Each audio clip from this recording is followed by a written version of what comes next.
Hello mga sir, mga ma'am, kamusta na kayo? Mag-upload na ako ng maraming video ngayon kasi malapit ng exam. So sa mga taong wala pang reviewer, bibigyan ko po kayo ng libreng reviewer. Libre po, walang bayad.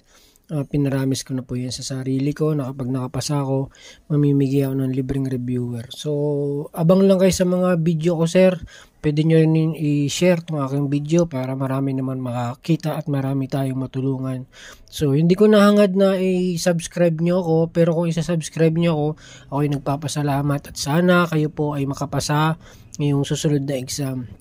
So, marami tayong struggle pagdating sa pagre-review.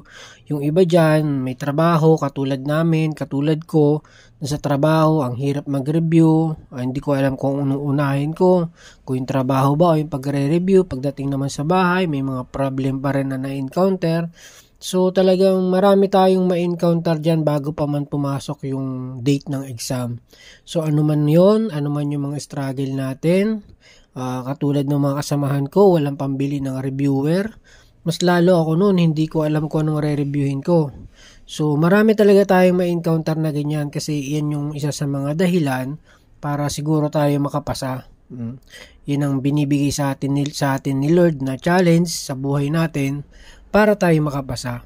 So, at saka worth it naman yan. Ano man yung ating pinagdadaanan ngayon, tuloy lang. Alam kong papasa din kayo na katulad ko.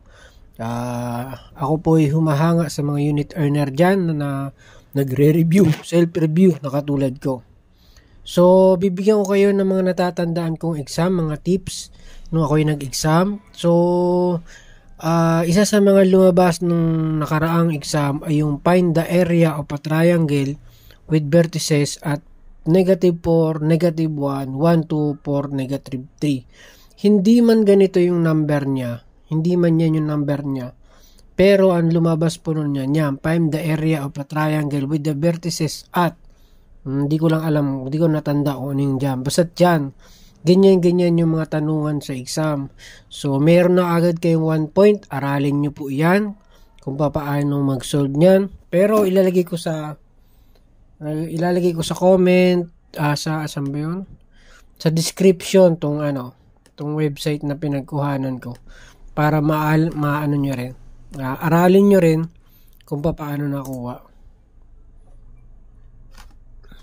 Yan. Yan, nandiyan yan. Find the area of a triangle. Nababasa ba? Hindi yata mabasa, no? Basta nilagay ko lang sa comment section. Nandiyan na rin kung paano isolve. Yan. Pagkatapos, meron din ako natatandaan na ganitong tanong. What is the slope of the line 2x minus y equals 10? Madali lang po yan. Ito yung formula, Pag slope of the line ang hinahanap, isulat ko na to, tandaan nyo lang ito. Y equals mx plus b. So, dito natin kukunin yung negative y. Ano ba yung y natin? Ano yung y natin? Yun, negative y. Sulat nyo lang, negative y. Ano ba yung mx natin? Ayun, 2. So, dahil, kaya ito naging negative 2 kasi nilipat na natin sa kabila. So, negative 2. Yan yun. Tapos, yung plus b natin, yun yung 10. Yan, ganyan lang yung loads. I-arrange mo lang. Napakadali lang ng slope. Parang ina-arrange mo lang talaga siya dito sa formula na to na y equals mx plus b. So, magiging ganito yan. Dahil bawal ang negative dito, i-cancel natin yan. Negative by negative. Ganyan loads. Tanggalin yan. Matatanggal na tong negative na to. Matatanggal yung negative na yan. Matatanggal rin negative na yan. At matatanggal na yung negative na yan. At lagi mong tatandaan ng slope ay katabi niyang x na yan. So, ang sagot natin ay 2. Yan. Yan ang slope natin, 2. Madali lang yan. Yung find the slope na yan, search nyo lang sa Google. Tsaka sa YouTube kung paano magkuha niyan. Sobrang dali. May 2 points na kayo. 1 point para sa find the area of the triangle. Pang 2 points natin ay slope of the line. Yan.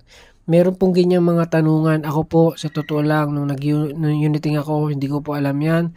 Yung unang exam, hindi ko po alam talaga sagutan yan. Pero nung na-review ko kung paano sagutan, alam ko na po kung paano sagutan. Meron na po kayong siguradong 2 points sa exam. Good luck mga dudes!